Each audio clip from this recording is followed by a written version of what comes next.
महत्वपूर्ण कार्य जिसको हम लोग समझते हैं कि यह कार्य करके हम लोगों का भविष्य बना रहे हैं, वह महत्वपूर्ण कार्य यह है कि हमें कहीं भी भिखारी दिख जाते हैं तो हम समझते हैं कि अगर इनको दान देंगे तो इसका फल हमें मिलेगा और इनका भी कुछ भला होगा। ना तो आपका भला होगा और ना ही उस भिखारी का भला। वह भिखारी गैंग छोटे छोटे बच्चों को उठा के नाजायज भूख में खड़ा करते हैं। अगर अपराधी, ये भिखारी गैंग को अपराधी को रोकना है और देश में घटनाएं ना बढ़े, इन भिखारियों का विशाल रूप ना बन सके, तो दीजिए ना, इनको खाना दीजिए, इनको रहने का स्थान दीजिए, इनको काम दीजिए। कोई भी प्रकार का काम बैठ के एक लोग नहीं दे सकते, 10, 15, 20, 25, 50, 100 लोग इकट्ठे होके एक भिखारी को समृद्ध बनाए। संकल्प ले कि यह देश क्या पूरा विश्व भिखारी मुक्त हो। परमात्मा ने सबको मनुष्य बनाया, लेकिन हमारे कर्मों के हिसाब से ही हमें यहाँ पर भेदभाव मिलता है। फर्क कोई भी नहीं है। और दान देना बहुत अच्छी बात है।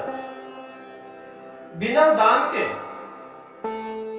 जो मनुष्य दान नहीं करते उनका धन व्यर्थ हो जाता है। दान कीजिए, दान का तरीका बदलिए।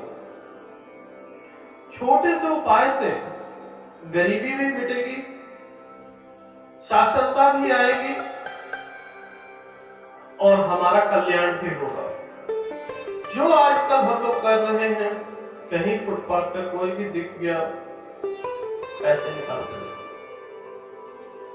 वह छोटे छोटे पैसे शाम तक एक बड़ी रकम हो जाते हैं। जो इनके भिखारी गैंग के जो लीडर होते हैं उन तक वह रुपए पहुंचते हैं, ना कि जिसे आपने दिया उन तक पहुंचते हैं। आपने तो कल्याण करने के लिए दिया, आपकी सोच में कोई भी गलती नहीं थी। आपने सही सोचा कि उस गरीब का कल्याण हो, लेकिन कल्याण उस गरीब का नहीं, उस भिखारी गैंग के ठेकेदार का होता है। वह कल भी भीख मांग रहा था, 2 साल बाद जाएंगे तभी भीख मांगेगा, जब 20 साल बाद जाएंगे तब भी वहीं पे भीख मांगते हुए आपको दिखेगा। निरंतर एक व्यक्ति अगर काम करता है तो एक दिन की दिहाड़ी जिस प्रकार से मिलती है तो जल्दी ही समाप्त हो जाती है। किसी दुकान में मजदूर काम करता है तो 1 महीने पश्चात उसे सैलरी मिलती है, वह भी गायब हो जाती है। किसी दुकानदार 3 से 5 साल का समय लगता है और उसका बिजनेस चलना शुरू हो जाता है। कोई बड़ा कारोबारी मैन्युफैक्चरर है, 5 से 7 साल के बीच में सेटलमेंट हो जाती है। देर से पैसा आया लेकिन काफी सालों तक चलता है। जितनी जल्दी पैसा आएगा उतनी जल्दी उड़ जाएगा। और भिखारियों के पास तो रुकता ही नहीं है। जब रुकेगा ही नहीं तो आपके दान देने का क्या अर्थ होगा। दान कीजिए, उनके रहने का स्थान बनाइए, उनके भोजन की व्यवस्था कीजिए। सबसे अच्छा है कि उन्हें काम दीजिए।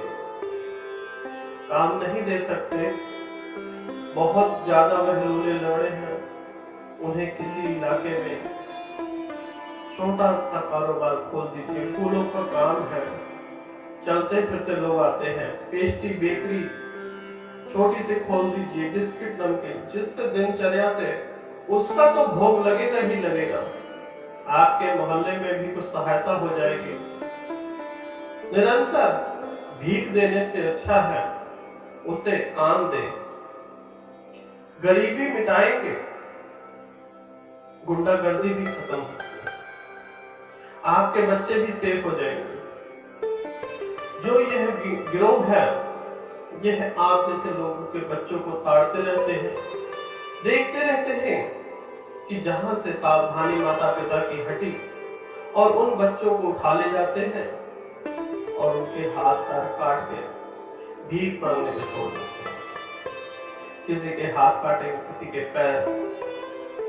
हाल ही में मेरी नजर में एक घटना आई, जिस बच्चे को गर्म सलाखों से उसकी आंख फोड़ के और चौराहे पे बिठा दिया जाता है। अगर इसको बंद करना है तो आज से ही किसी को नगद के रूप में कुछ ना भिखारियों को दे, देना ही है तो उन्हें मकान दे, रोजगार दे, तभी देश आगे बढ़ेगा। हमारे देश की पहचान आज इन भिखारियों से होती है। कहीं भी आप चले जाइए, आपको किसी न कोने में, चौराहे पे मिल ही जाएंगे। ढूंढने की जरूरत नहीं पड़ेगी कहीं भिखारी मिले।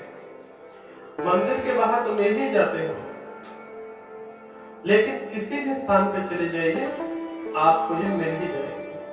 तो आज से कहिए कैश को स्टॉप, इनको दीजिए कार्य और इन्हें भोजन।